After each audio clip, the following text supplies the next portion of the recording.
It was very important to us to actually get an opportunity to assemble a group of experienced officers just to talk about what it's actually like to conduct operations across domains, synchronize efforts as we go forward into the future. So it's my great pleasure to actually introduce our moderator today. And our moderator will go ahead and introduce our guests.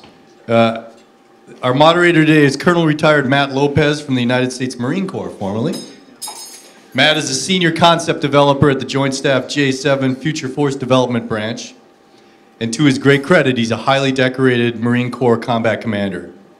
Matt, it is our great pleasure to welcome you to Carlisle Barracks, and we look forward to your discussion. With that, you got it. Thank you very much. It is indeed an honor to be here today. On behalf of the Joint Staff J7, we thank you for your attendance. This panel, Conducting Operations Across Domains, is sponsored by the J7. My name is Matt Lopez, and I'll be your moderator for this very distinguished panel. The objective of this panel is to further our understanding of cross-domain operations. The notion of leveraging cross-domain operations was first introduced in the Joint Operational Access concept, which the chairman signed in January of 2012, is in direct response to the DPG tasking to be able to deploy forces even in an anti-access air denial environment. Cross-domain synergy is defined as the complementary, vice the additive employment of capabilities in different domains to establish security in the combination of domains that will provide the greatest advantage for mission success. Leveraging cross-domain synergy seeks to exploit advantages in one domain to increase an advantage in other domains. The results compounding and mutually reinforcing advantage that will overwhelm an adversary's A2AD capabilities. Cross-domain synergy is predicated on the ability to more fully integrate capabilities across the domains of space and cyberspace with the traditional domains of air, land, and maritime. This includes the necessary for cross-domain synergy and these capabilities to be pushed down to the lower levels that don't exist today.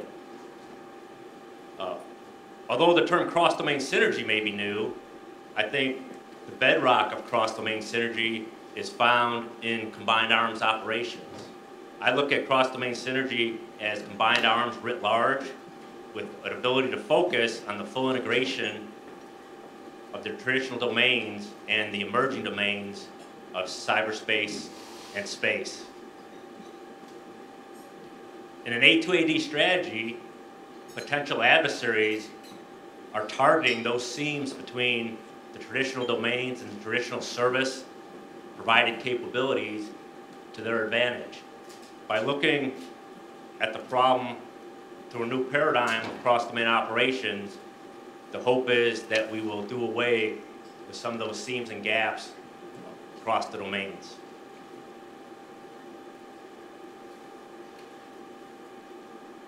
I'm joined by a very distinguished group of officers, each who have a wealth of operational experience and have spent a great deal of time and effort looking at developing forces for the future. To my left is Major General Hicks. He's a career infantry officer with a plethora of experience in airborne operations. Operational highlights of his stellar career include he was the Director of Future Operations for ISAF. He commanded the Afghan Regional Security Integration Command South. He was also Chief of Staff of the Combined Security Transition Command in Afghanistan, as well as the Chief of Strategy for Multinational Forces Iraq. He served as a National Security Advisor Fellow at the Hoover Institute at Stanford University. Major General Hicks is currently serving as the Deputy Director Chief of Staff for Army Capabilities Integration Center. To his left is Major General Jones, who is a command pilot with more than 2,700 flying hours, to include time in the RC-135, KC-135, and each of the variants of F-16s. He commanded a fighter squadron, 2 operations groups, an air control wing, and a 55th wing at Alpha Air Force Base. He also commanded the 380th Air Expeditionary Wing and was vice commander of the 9th Air Expeditionary Task Force, Southwest Asia. He recently serves as the Deputy Director for Operations. Recently, he has served as the Deputy Director for Operations, J3 CENTCOM. He is a Naval War College graduate, and he is currently the Assistant Deputy Chief of Staff for Operations, Plans, and Requirements for Headquarters Air Force. To his left is Rear Admiral Luther, also a career pilot with over 3,400 flight hours and 825 carrier landings. He served as an executive officer on the USS Nimitz, and he commanded the maiden voyage of the USS George H.W. Bush, CVN 77, for her maiden voyage. He was a congressional liaison and to the House and Senate Appropriations Committee. He holds an MBA from George Mason University. Rear Admiral Luther is currently serving as the Director of Operations Plans, N31, for the Chief of Naval Operations. To his left is Major General Franz, who is a career intelligence officer with a wealth of operational experience to include as an Assistant G2 during Operation Desert Storm, as the C2 for CFLIC and then CJTF-7 in Iraq. He was the Chief Information Dominance Center Chief, CJ2, for Operation Enduring Freedom. He's a graduate of the School of Advanced Military Studies and the United States Naval War College. He is currently serving as the commander of the National Joint Mission Forces, United States Cyber Command.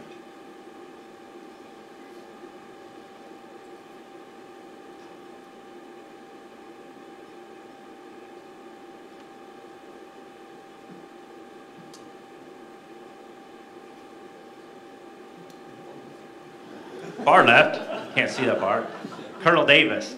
Colonel Davis served as a missile launch officer and assumed various positions in the Space and Missile Operations career field.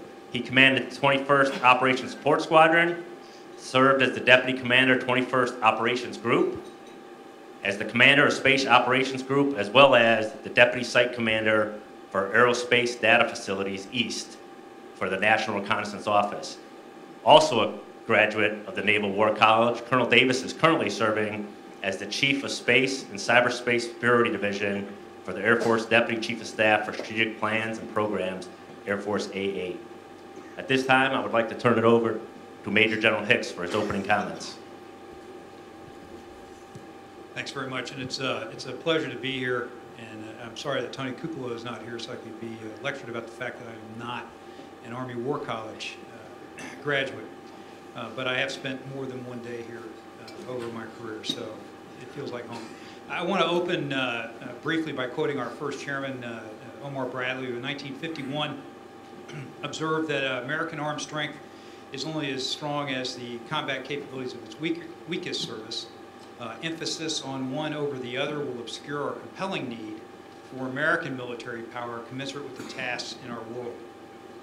In the spirit of General Bradley's statement, I want to highlight for everyone here that the U.S. Army's success has always relied on cross-domain synergy.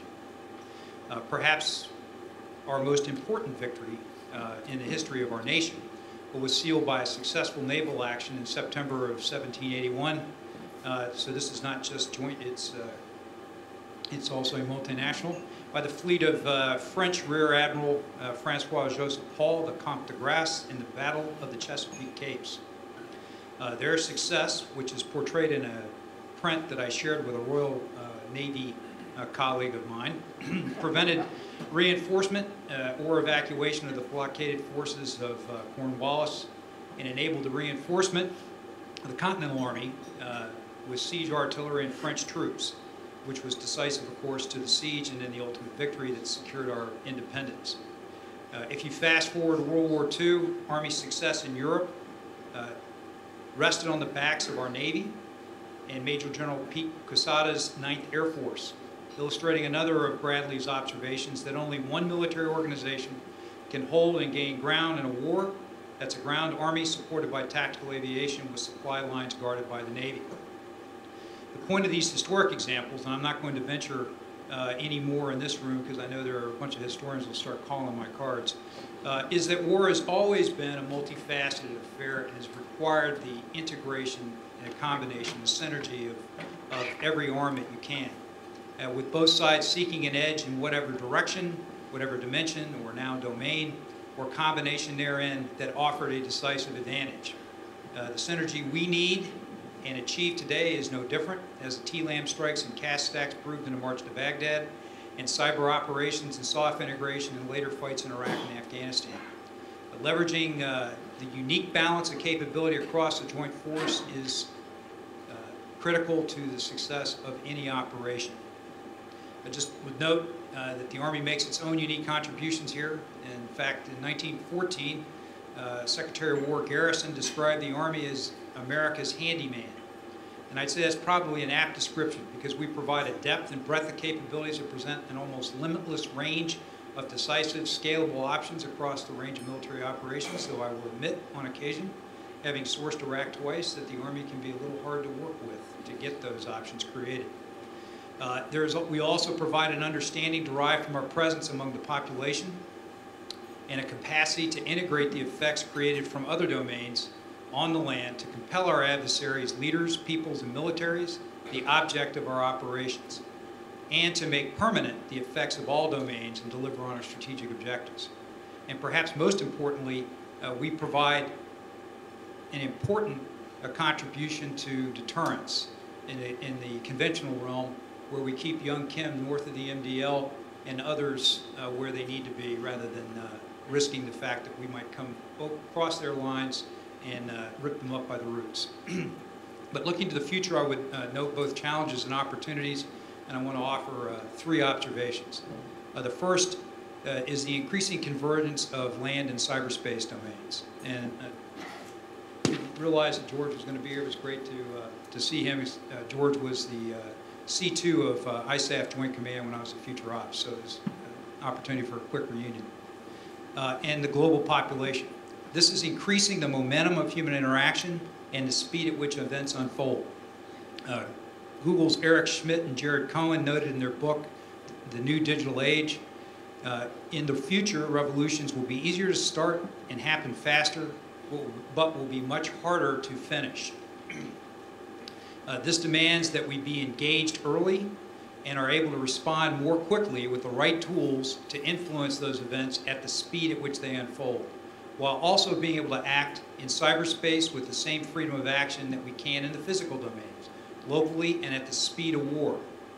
To deny the enemy opportunities in this important domain, one that enables mission command and increasingly is key to influencing the human aspects so decisive to military success. If we are not able to do that, we will surely face Schmidt and Cohen's much harder to finish clause in their observation.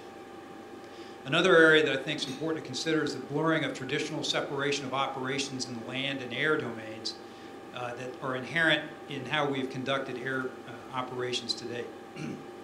This is made more critical by the increasing congestion at all altitudes. This congestion is evident in rapidly increasing UAS and counter-UAS operations, integrated air and missile defense to the edge of the atmosphere, the altitude and range of Army fires, and the synergy that we realize on the way to Baghdad with the cast stacks I mentioned earlier. I know that was an unnatural act for the Air Force, but as I recall the Chief of Staff of the KOC telling me it was hard for us until we realized that you didn't care that we were inefficient in the application of air power, which was very true. These factors demand an increasing integration, vice deconfliction, of maneuver and surface-to-surface, surface-to-air, and air-to-surface fires and effects across the entire battle space and in all domains. And longer term, at least from an Army perspective, we hope the conduct of air-ground maneuver, as well as the vertical delivery of logistics, airborne operations, and the like. This accelerating depth of operations is vital to denying the enemy options. And we had some discussion this morning about some of the challenges that we'll face in the future. It makes control measures increasingly problematic, and most importantly, leverages the inherent strength of our joint team. The third challenge I want to address is anti-access and area denial, which, at least from my perspective as a soldier, creates the almost the reverse of naval strategist Julian Courbet's observation in his, at least in my mind, seminal book, Principles of Maritime Strategy. He observes that naval strategy is but that part of it which determines, sorry, it's British English, what part of the fleet must play in the relationship to the action of the land forces. I would say in A2AD, particularly in the often maligned air-sea battle construct, that it is the land that has to think about its part to play in enabling air and sea forces. So this, as with the blurring of the separation of air and land operations, Army operations on land can and should open the air and sea from the land to enable effective operations within those domains. And Army contributions to that fight include our people, which are critical to building partners and their capacity, building trust, gaining access and support, which I think is kind of critical if you've got to operate from the first island chain. I'm not saying we will, but I've read that discussion in the news. Preparation of the environment. And of course, this is where Army Special Operations, our intel folks, and cyber capabilities can contribute. Persistent presence by durable forces capable of responding with and sustaining relentless momentum when necessary. Setting the theater. I would note that the combatant commander's daily requirements that we all ride on are principally provided by the Army. And in one war plan, there was a logistics challenge that was an Army problem for an air and sea operation because we own the POL responsibilities for the joint force. So we recognize that, and it is critical in our minds to continue to do that. Protection, particularly integrated air and missile defense, which was again mentioned in a previous panel, but also that integration of surface to surface, surface to air, and air to surface fires that I mentioned, and in projection of decisive combat power to exploit access and compel adversaries to our nation's will. In some cases, regaining control of the commons is adequate as an objective, and in some cases we have to be ready to exploit that control to further achieve our ultimate objectives. But in closing, I will end where I began with Bradley's call for American military power commensurate with our tasks in the world. Our strength has been and will remain the power derived from the synergy of our capabilities across all domains, not dominance necessarily in a single environment. Thank you.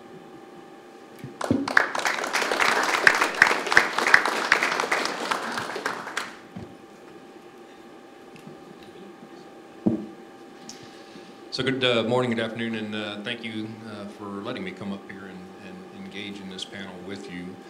I'll tell you up front, it's always a little dangerous when you give an old fighter pilot a mic and a somewhat captive audience and a stage. It's a little bit like giving an alcoholic a bottle of whiskey. You're not quite sure how long it's going to take, but you know how it's going to end up, and it's generally not pretty. And I am a little embarrassed because I thought we were going to talk about the effectiveness of the strategic bombing campaign in World War II. So, and I'm still willing to go there. No, I do I appreciate the opportunity to talk about this topic. And as Matt started off with, you know, I think one of the challenges that we have as a military, and we continue to evolve in the way we think and the way we operate, is there's occasionally an opportunity for us to confuse ourselves by creating new lexicon, new terminology that becomes somewhat of a buzzword that people may not completely understand. I bet if we, perhaps not in this audience, but I'll tell you at the Pentagon, if you pulled 10 people into a room and asked them to define cross-domain integration or cross-domain synergy, I'm fairly confident you'd get 10 different answers. There'd be a raging debate that would probably roll down into roles and missions, and at the end you'd have 15 different answers as to what it is. So part of the challenge, I think, is as we talk about how we evolve and how we operate as a joint force, is establishing a lexicon and a methodology so that we can all, when somebody says something like cross-domain synergy, cross-domain integration, we're all actually getting the same image that pops into our mind so that we can think our way through how best to exploit it. I don't know if you've seen the commercial on television with the guy that thinks out of the box at the hotel and he just comes up with synergistic integration. So what does it mean is the first challenge, I think, that we all need to make sure. I think we all have our own opinion and we all understand the value of it, but it is something I think that we need to continue to evolve and adapt to where we have the same understanding at the intellectual level and at the operational level on how we would use this. And so as both the previous speakers have said, I really don't think that this is anything that is new that we're talking about at its fundamental level.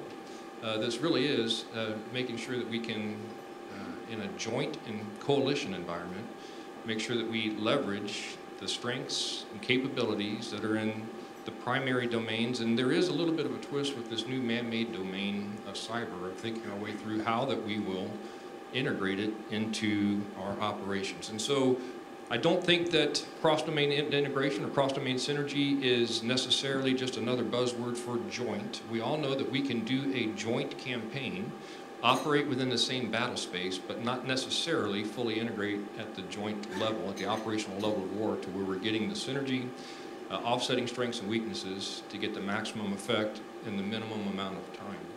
As General Hicks said, I kind of believe that the nature of war, and this is debatable, there can be a discussion that says the nature of war is changing in the fact of the rapidity that it can be onset with, the fact that it can be abrupt, it can be very violent, and you can make a case that with the global interdependence that the world will not be able to sustain long drawn-out wars.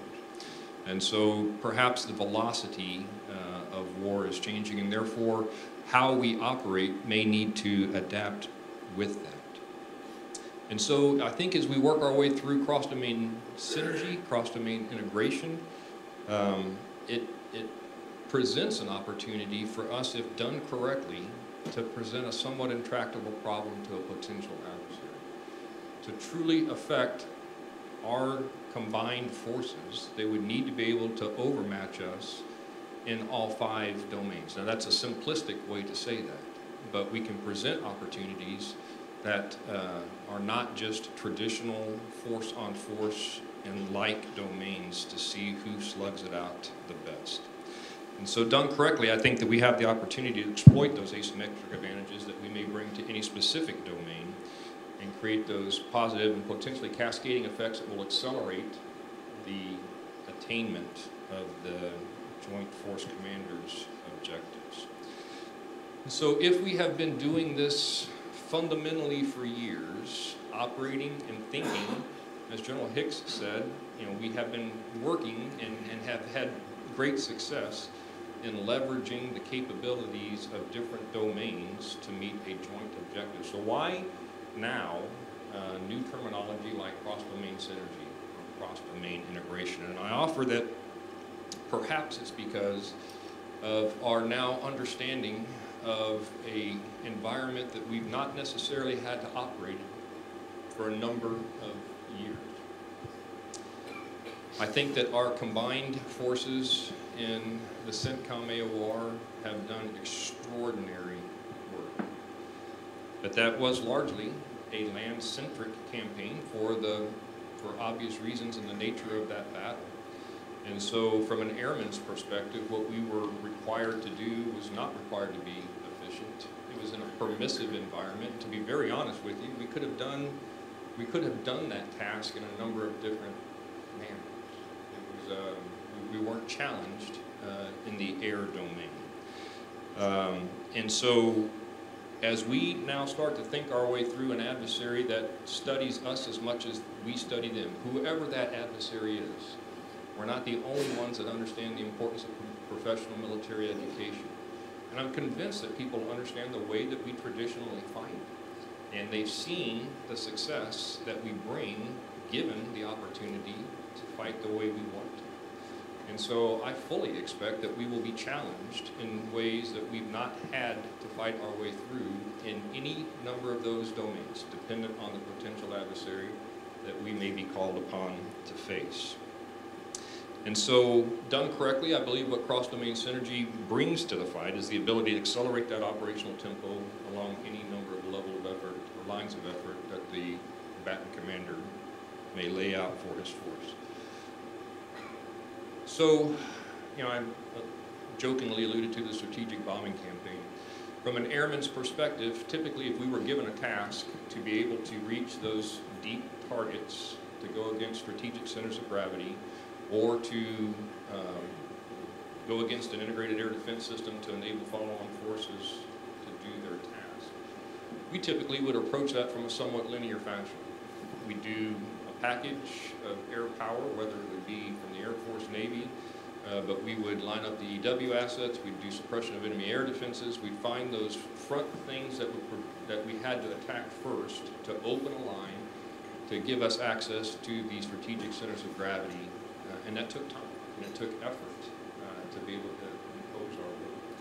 When we get to the point that we fully understand all of the domains, and we mature cyber to the point where we have the authorities and we have the access required, and we get cyber matured to where we have a finite understanding of its capabilities, a JMIMS type level of understanding of what effect can be done in a measurable manner, then perhaps we don't have to do that linear level attack. Perhaps we can use different domains to achieve those effects to enable a more rapid progression towards strategic centers of gravity. Can we get to the point, and I think we can, can we get to the point where the air component commander is thinking beyond just traditional kinetic aspects, but can look to hopefully soon to be a cyber component commander that's sitting at the headquarters alongside with all the other components and lay out an operational problem, and perhaps that portion of the air battle can be handled through cyber. And we've done this in different forms with, we just did it as recently as Libya, where we had TLAMs that were involved in dropping some of the initial portions of the IADs to enable air. So it's not new. But I think what we need to get to and evolve to is to where the operational design is fully integrating all of the domains from the get-go, instead of in somewhat sanctioned stovepipes amongst the components. And after a fairly well-developed operational design is laid in, we start thinking about how we can modify or add. It should be from the very beginning that we sit across and think our way through all of those domains to figure out where our advantage lies. And we need to have an agile response capability so that as we lay out an operational campaign and von Moltke kicks in and things don't go as well as we thought, we have the ability to quickly, with agility, adjust that operational design to where we can shift to another domain without losing the momentum of the overall operational campaign to still meet the Joint Force Commander's effects. So what does that mean in terms of attributes? I think there's a level of interoperability that we have to have in terms of architecture, and we do that fairly well. It goes back to the days of air-land battle, to where we really focused on how do we, back in the early days of air-land, when air-land battle started, we couldn't even talk to our Army components, not necessarily on the same, we didn't have the interoperability even down at the very simplistic radio level. So the way that we operate today is really nothing more an extension of the interoperability that was designed from air-land battle. So there is an interoperability piece in terms of gateways, architecture. I think we need to think our way through programmatic collaboration so that, and it's really difficult, that's much easier said than done. But we need to think our way through the programmatic collaboration so that as a joint force, we're understanding from early design how we can operate in a contested domain, which is one of the key tenets of air-sea battle, to have programmatic collaboration, so that we're thinking about this from the early onset and the design of that architecture. I think we need to have an agile and adaptive command and control construct. Too often, I think, our command, we as a joint force, we are able and have become very reliant on robust, mature command and control constructs. We've not really been challenged at the operational level in our command and control.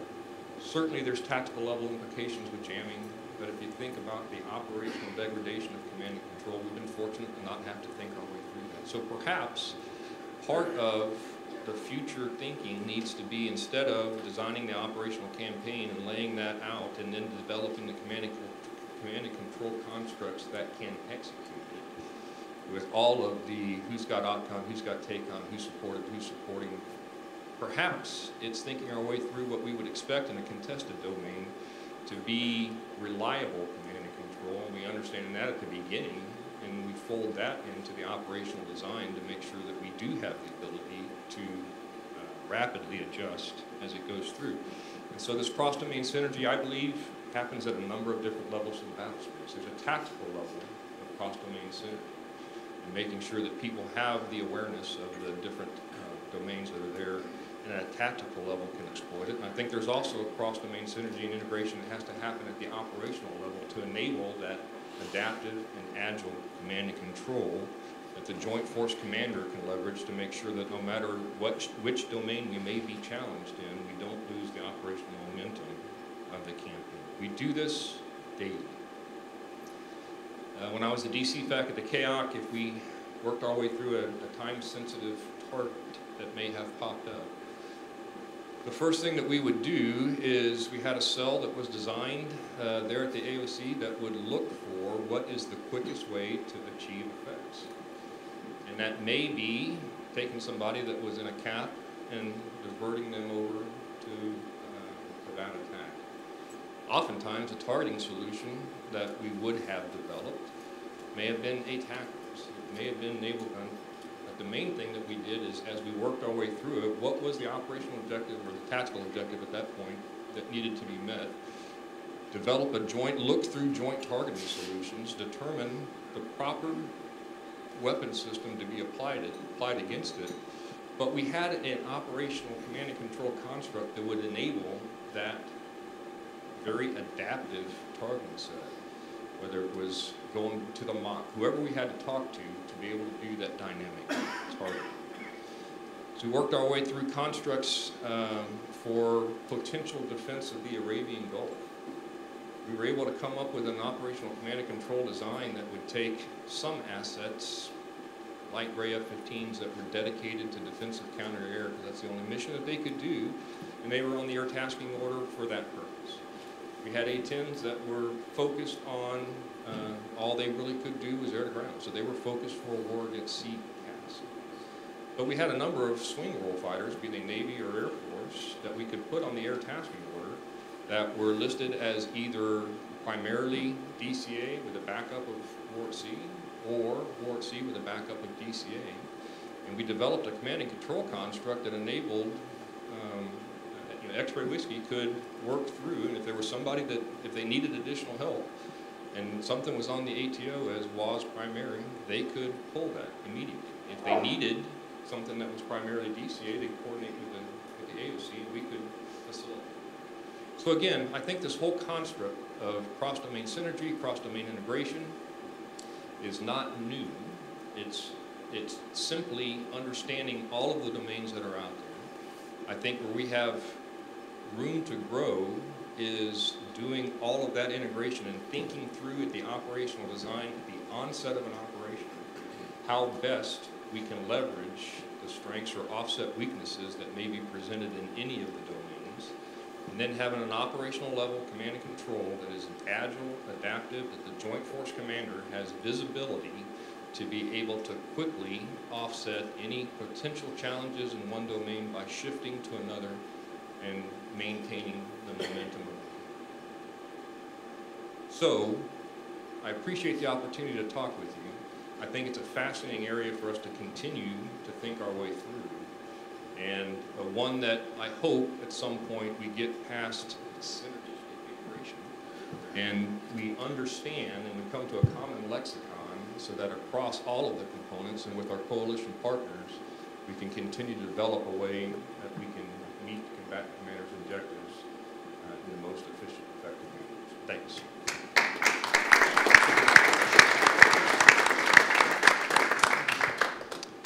So I have clearly figured out that my role here is the lowest common denominator.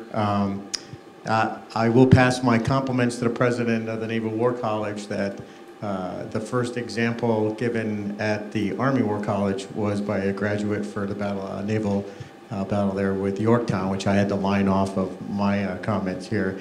And then he quoted a maritime strategy, so very good. I'll return the favor for the Army War College here, but I'd like to just, I'll go off of prepared comments and go off of some of the the comments that were made earlier, and I'll highlight Matt's comment of adversaries targeting the seams and where we're going with there. The CNO is strongly in favor of this, and he is pushing for increased jointness. And a quote that he likes to use is from Darwin, and it's not the strongest or most intelligent species that survives, but it's the one that's most responsive to change. And so I think that's where we are on this cross-domain studies that we're doing, and to figure out the cross-domain advantages. Now, the favor that I'm going to return is, I had command of the George H.W. Bush for her maiden deployment, and I found a book that was published by here, and it's called Chinese Lessons from Other People's Wars. I don't know if you're familiar with it, but one of the most studied war in that book was the Falklands or Malvinas conflict. It resonated with me because as a junior officer, I was selected to go to Argentina and be the first U.S. military presence after the Malvinas conflict, which is very specifically briefed to me. That's how we addressed it there. But we had extensive operations with the British. So in my early career, I was able to and was trained by British aviators who had participated in the Falklands. And I went down to Argentina and I talked to pilots who had participated in the Malvinas conflict. And so when I am in the best job I've ever had, I find an Army-published book that gives the Chinese lessons of the Malvinas conflict. So life coming full circle there. So our adversaries or potential adversaries, or just anyone who is a profession of arms, is studying how battles do take place. And the Chinese took away a few lessons from that. It's know your enemy, know yourself, know your capabilities and what you bring to the table. Have effective C2, take your protection with you, the importance of air power, logistics as a force multiplier, or an Achilles heel, and bases as an adjunct to that. And so I think in our A2A&D environment, and to go off of what General Jones was saying, I don't think we will continue to have the dominance in the domains that we've enjoyed for the last 20 years. And no one will allow us to maintain the dominance in those domains for the next 20 years. And so we have to be able to adapt when adversaries or potential adversaries are investing significant amounts of capital and intellectual capital and how to deny or find those seams that Matt mentioned and use that to their benefit. An example I would give of how far our C2 has gone to reaching down to the tactical level. I was commanding officer of the Tarawa when a French sailboat was captured by Somali pirates. And so we were tasked to go and see what we could do. And we had some Marines on board with some capabilities that might have been of some use.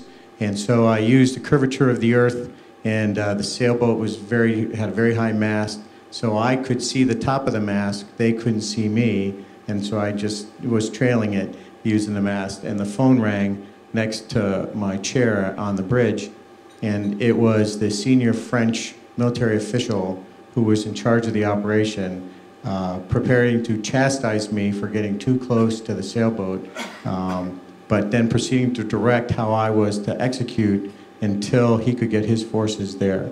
I'm not sure that was the most advantageous phone call or use of his time at the time, but I think that it points out that we are getting very comfortable being able to reach all the way down, and I don't think that you're going to have that freedom in command and control in the future. And I think that attacking our command and control will be a venue for a potential adversary.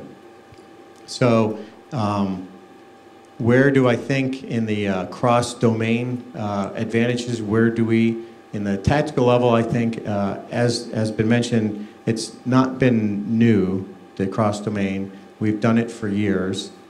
We as services were defined by our domains in the beginning. Maritime for Navy, air for Air Force, land for Army. But I think where we need to go is beyond where we have gone from deconfliction to coordination to integration, which is where I think we are now. So that can be the same strike, same target, same day with assets from different services engaged in that strike to interdependence. And that would be what General Jones is saying, that we don't have duplicate capabilities in a service. Redundancies are good, but duplication is bad. Duplication is waste. And so we need to be involved in programs that are born joint and then continuing on forward. Now, CNO is taking that message forward, and I just got an email before this very briefing where he is attacked by naval critics.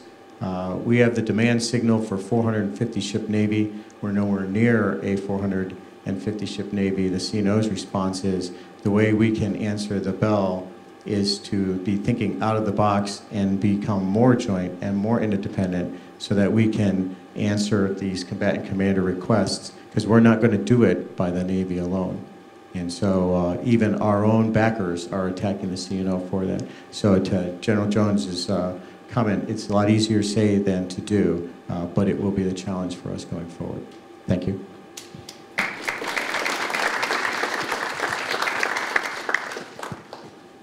Good afternoon.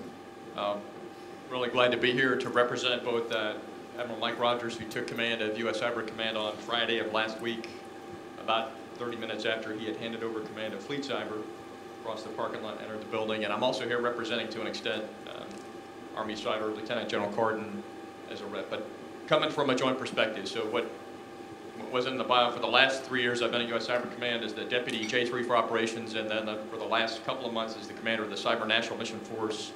And I was really glad to see that there was a panel here that talked about conducting operations across domains and the key on the conducting operations piece.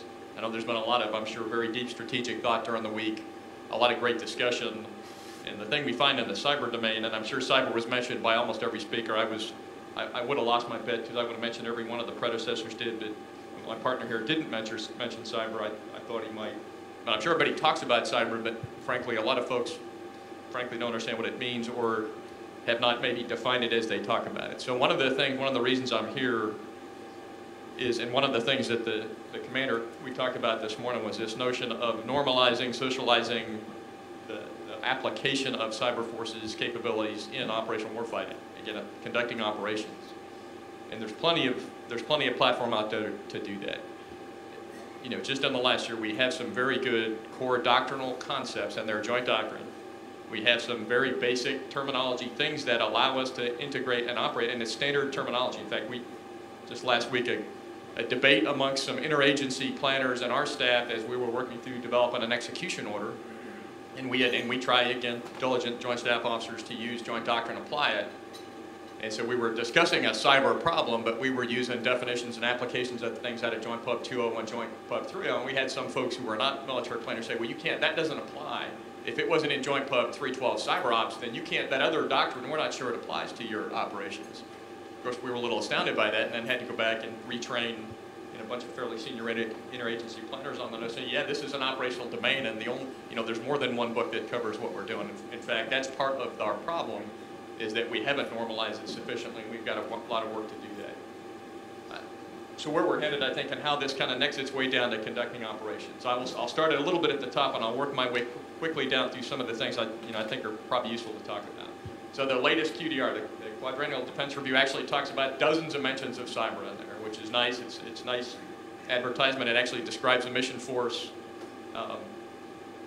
Probably some work to do on how we couch it, but it talks about the forces, the training, the recruiting, the building of the capability, describes the mission forces, talks a little bit about the tools, the infrastructure, the things needed, mentions joint information environment, all good. But again, that doesn't really describe cyber as an operational force in using the kind of terminology you would use to describe air forces, land power, et cetera, the terminology that my predecessors have used here. So while we're starting to, at the strategic level, shape how we discuss it and describe it, I think still a lot of work to do to codify it, as we do top down and bottom up. And so I'm not an expert, but a practitioner, which, because of my current duty position, I don't have there's no choice. We are operating, so we have to practice. Two things. I'll start with the cyberspace domain itself. Again, the definition, most folks have read it, a global domain information environment, interdependent networks, technology, infrastructures, resident data, including internet, telecommunications networks, computer systems. That's a pretty, and again, that touches and is an integral part of every other operating domain. Every service, every operational capability, it touches the cyber domain as a component of or has components of the cyber domain embedded in it. And obviously with the convergence of technology, that only increases. That trend will not decrease. Things will get more connected, more digitally linked. And so the notion of cyber across all that's just inherent in cyberspace. It's inherent in everything that we do. But the next part of the definition, which most folks, they stop there, and you can have lots of intellectual discussion about how, well, can you apply that to anything? Well, if you take it to the level that we use when we actually operate and plan, the cyberspace, the domain has really three layers, and gets it right out of the joint pod. There's a physical component to the cyber domain. That's the geographic and the physical network components. Those are finite, they're measurable, boundaries do matter when you describe portions of the cyber domain. You hear, well, it's all global commons or boundaries don't matter anymore. The fact is that they do practically at the conducting operations level. The geographic component, the physical component does matter. There are things you can see, there are things you can touch, and they are in somebody's sovereign space. And so operating and defining, again, one level lower than most folks talk, that does matter. The logical layer, again, probably the most dynamic, that's those parts of the network that touch each other, processes, those things that frankly are fairly dynamic, but they are at the end of the day tied back to that geographic and physical layer. And so while that's a very dynamic set of things to factor into the process, again, and they're not quite infinite, still part of the process. And then the third piece, the cyber persona, and Bill talked about that integration of land and cyber, the human domain and cyber integrally. No matter where you go in the world, that the notion of a person with a cyber device in hand and the ability to use that to influence and affect, that, again, pervasive, continuing to grow, can't deny that. But the persona layer is where you tie in other pieces. So again, when you think, cyber domain is an operating domain, the broad definition, this is good, but I would tell you, so think down into that next layer down and start to apply it. If you're going to conduct operations, that's the level where we are defining operational areas for our forces in the cyber domain in planning. We look at those three factors, and that's how we define the areas in which our forces will operate. That's how we subdivide that domain. I'd say the other piece, so I'll talk cyberspace operations out of the joint club, and I'm shocked and surprised. I go out and do a number of talks and try to get to the different colleges and schoolhouses, and to sit in, I go into a cyber curriculum, it's a cyber elective or something. I ask, okay, how many folks in this room have read Joint Club 3 TAC 12? And I'm amazed that I go into military training, Department of Defense training, that claims to be doing cyber, and they've not read Joint Club 3 TAC 12. Well, it is a classified item. I'll give you, it's a secret document, so maybe that's hard. But, again, as a SAMS graduate, as a Naval War College graduate, where we did actually read some doctrine up there, the fact is you have to have read, if you're going to have any knowledge of cyberspace and use the right, start to frame your thinking about how you approach it, you have to have at least read the basic Capstone Joint Doctrinal Manual. I mean, it's a great book, but you have to have read it. And if you read it, you'll realize there's terminology in there that everyone at this table would understand. So I'm going to read this verbatim because I think it's important and it ties right to the topic here. Cyberspace operations. The successful execution of cyberspace operations requires the integrated and synchronized offensive cyberspace operations, defensive cyberspace operations, and DoD network operations, underpinned by effective and timely ISR and operational preparation environment. Cyberspace missions are categorized according to the intent, not the specific effects created or the capability employed. You don't get more integration than the definition of cyberspace operations inherently integrated and synchronized. Not just inside of cyber enabling, but across all domains, again, inherent to the mission. And the definitions, again, offense, and it intended to project power through the application of force, pretty straightforward. Defense, internal and external defense. DoD network operations, and again, this is one where, rice bowls and equities like to play in, but in the definition that we apply at U.S. Cyber Command and that we're trying to operationalize, working with our partners at DISA and the services and others, DoD network operations are actions taken to design, build, configure, secure, operate, maintain, and sustain DoD communications systems and networks in ways that create and preserve data availability, integrity, confidentiality, user identity. Includes proactive measures such as configuration, control, etc. It's that ensuring command and control so that commanders can do their business. They can conduct, and again, the discussion from my Air Force partner describes exactly the problem. You can't assume that it is a contested domain. You've got to plan for it, and you have to base your plan around what you can do in the command and control sphere. But that is part, in our minds, of cyberspace operations. And I'll even take it just quickly one step further. So when you subdivide, go down even a little further into tactical operations, the things that when I give orders to teams, when we write orders for our teams, there's a task purpose that Again, Bill Hicks beat into my head when I was the IJCID chief. He's the planner. It's I've got to provide information that allows him to give clear task purpose, intent. Those things for cyber forces are equally critical. And cyber forces that we defend, we attack, we conduct OPE actions, and we conduct ISR. Those are the 4 things that cyberspace forces do, both doctrinally and I will tell you practically. So while I'm sure there's been a lot of very ethereal discussion about cyberspace and cyberspace, it's amorphous, it can't be harnessed, we don't know how to think about it, I will tell you we have great constructs to think about it. They are based on this notion of integration, joint integration. All of the cyber forces that we command at Cybercom, joint forces, trained to a joint standard, joint organization, the cyber force model built to be joint and interoperable. We have done a number of exercises where we work with each of the components, the combatant commands to integrate cyber, these capabilities with air, land, sea operations. That will only continue to increase. So at the end of the day, I will tell you, cyberspace is both an enabling, it's an operational domain in which you have to operate. You have to do things in the domain for the sake of operations in the domain, but they have to be tied, and generally will be tied to something that another commander is doing in space, on land, air, sea, and that integration that gets inherent in what we do. It's part of the process, but at the end of the day, you've got to start with the basics. And what Admiral Rogers, he didn't know I was coming here. My first office call with him this morning, he said, one thing I think we need to do as a command is we've got to normalize the discussion. We've got to socialize, educate. There's core doctrinal concepts that we need to apply to our forces in order to operate effectively in and through the domain. We've got to be disciplined and apply that basic joint doctrine plan. All that does apply to the cyber domain. Don't kid yourself, it does. And yet at the same time, we've got to be innovative enough to account for and develop concepts for dealing with those parts of the cyber domain that are rapidly changing. Again, and if you look at it in its piece parts and combine, you have to do both. But until you do the first part, basic core functionality, and develop the capability and integrate, you've got capacity with no purpose. So I'll stop here. That's what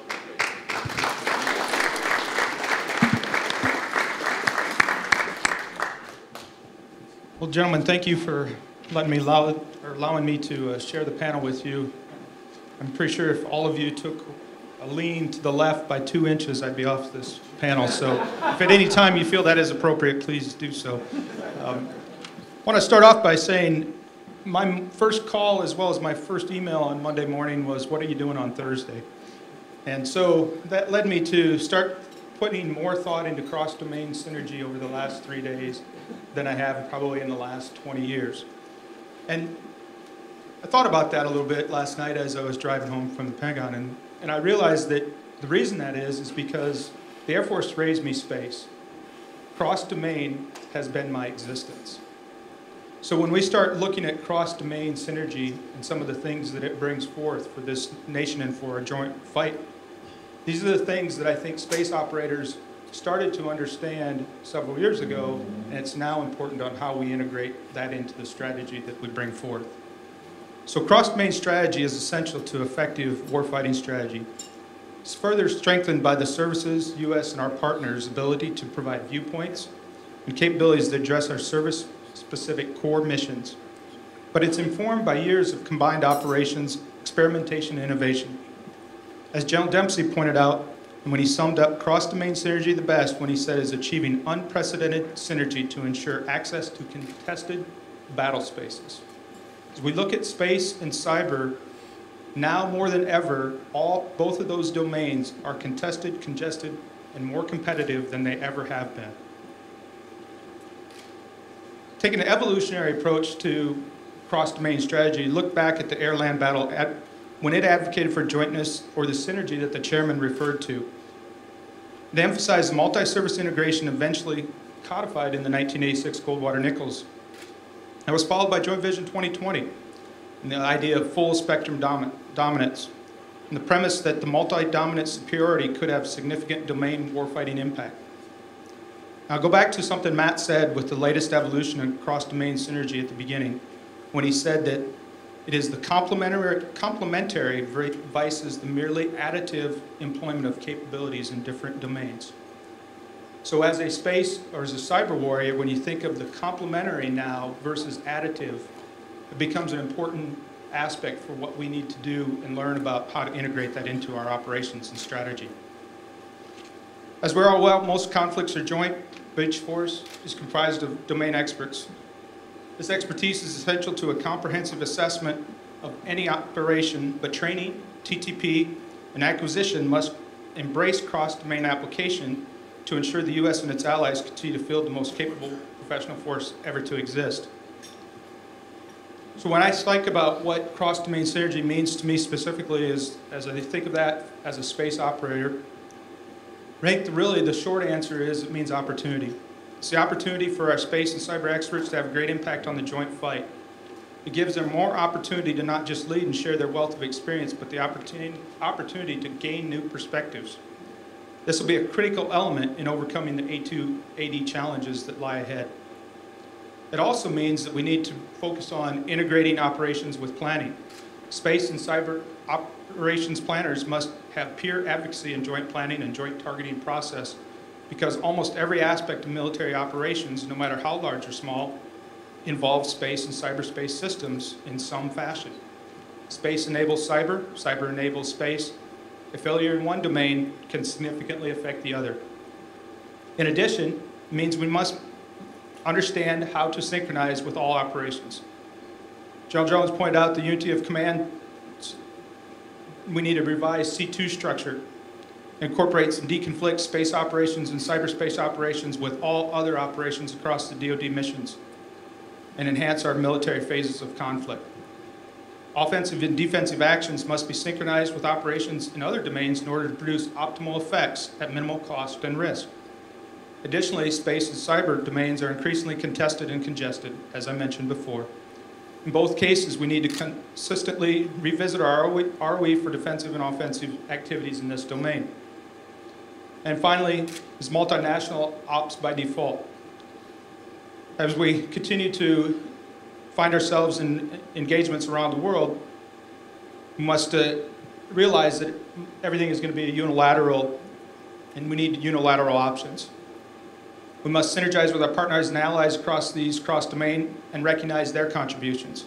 It's more relevant today than in the years because our adversaries are rapidly closing the technology and counterspace operations gap with us today. So again, gentlemen, thank you for the opportunity to share the panel with you. I'll turn it back over to Matt.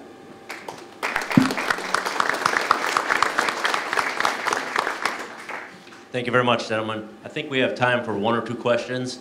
Sir? Good afternoon, gentlemen.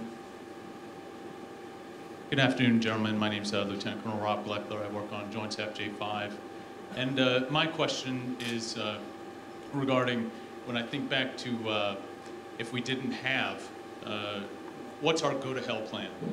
How do we, when it all goes to hell and we don't have the C2 communications, if we're in an environment in which we're tactically operating, you know, do we as a joint force, I guess the tactical analogy is breaking out a map and a compass. Do we train that way in our NCO Corps, in our officer corps, enough for when we are in a contested environment and we simply don't have that? General Hicks, I'm sure you might not have thought of it as a bad thing to be out of contact with Washington for 3 or 4 days when you were in Afghanistan, but I mean the concept of not being in strategic communication for a week at a time or days at a time, how would that impact us, and do we train enough for that?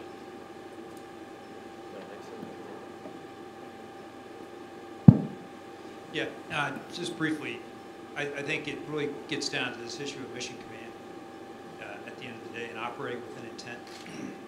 And we've done this before. You know, Frank Hoffman had Russell Crowe up playing Noah, and of course he also played a British ship captain on the captain of the Surprise, who operated on mission type orders for months at a time. And I would also note that Comte de Grasse's orders when he left France were pretty general. You know, go down to the Caribbean, see what you can do there, and then make your way up the coast and see if you can help this rebellion by the colonists. So, you know, do we train enough on that? I think perhaps not as much as we want to by design. Although I would note that we have we're struggling with leveraging all of our network capabilities because we're now in a mission command on the move environment rather than the robust fixed networks we've been living off of the last, certainly the last 5 years. And so leaders and commanders are having to operate in the absence of that. And I know that many commanders do make a deliberate effort to degrade your access to perfect connectivity, perfect knowledge, et cetera. And I would note that I was talking to Bull Post, who's the A3 at ACC, formerly TAC, when we developed the airland battle concept with a TRADOC and TAC just down the road from each other. You know, and he said, we're now operating on Cold War rules. So we've been here before, and they're doing it deliberately. You know, with these top-of-the-line aircraft, all this capability, but they're on Cold War rules. When they leave, nobody hears from them, sees them, nothing, because of the nature of the threat that they're training against. So I think we'll rapidly become reacquainted with that, and it really comes down to what this school does and other leadership and thinking activities that we have in all of our services is to train the individual, because those adaptive, agile leaders are the ones that are going to take misaligned capabilities that we develop, at least in ARCIC, and figure out how to apply them against an enemy in an unforeseen environment, and at the end of the day, prevail. So it really does all come back down to leadership and well-educated thinking individuals. And we have time for one more question, right?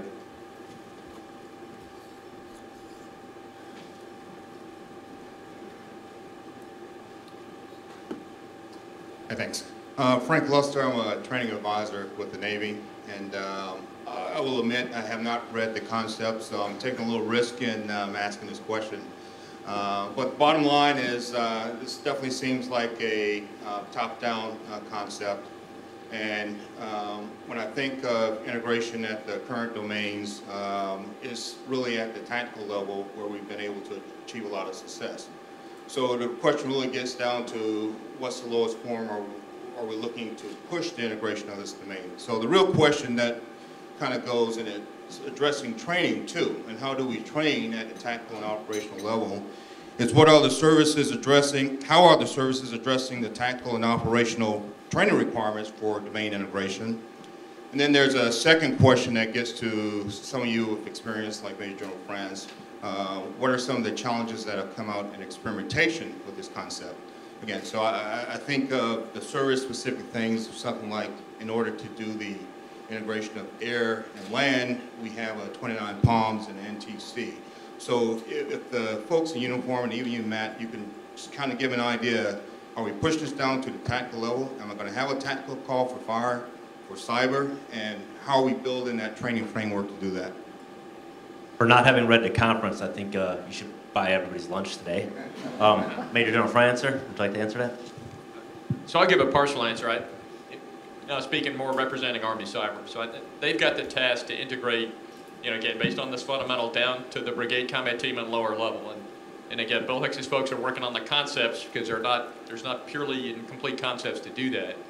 So obviously, you know, we're starting to and have started at the National Training Center as an example of how the Army will train brigade combat teams, you know, inject in components of this, network operations, some of the defensive components, introducing, you know, the ability to do some of the offensive, the attack operations at the brigade level. Again, but we're still developing the concepts inside of a brigade headquarters. What's the right cyber electromagnetic spectrum cell that can integrate and reach up to a higher capability? So lots of work to be done, but the notion, again, I will tell you, General Cardin's very focused on getting down to the lowest tactical level, again, required capabilities across each of the functional areas I talked to you about. And I probably can't speak, but I'll pass this over to the other services to do. Yeah, I would offer that one of our major exercises is Red Flag, and we really are working our way through exactly that. You know, how do you bring in the integration across the domain at the tactical level? And it's one of the few environments where we allow, you know, we have the ability to train at the full high end of all of those capabilities. We haven't yet figured out how to get a carrier in the middle of the Nellis range space, but when we get that done, we're all set. But we are doing all of the integration across the major domains. And with that, I'm getting the head nod. I'd like to thank all our panelists for your experience and your wisdom on cross-domain synergy. It's obvious that we still have a long way to go as we look at the different capabilities that need to be integrated, and then get to the hard work of actually making sure we can integrate them on a battlefield. Thank you very much for your time.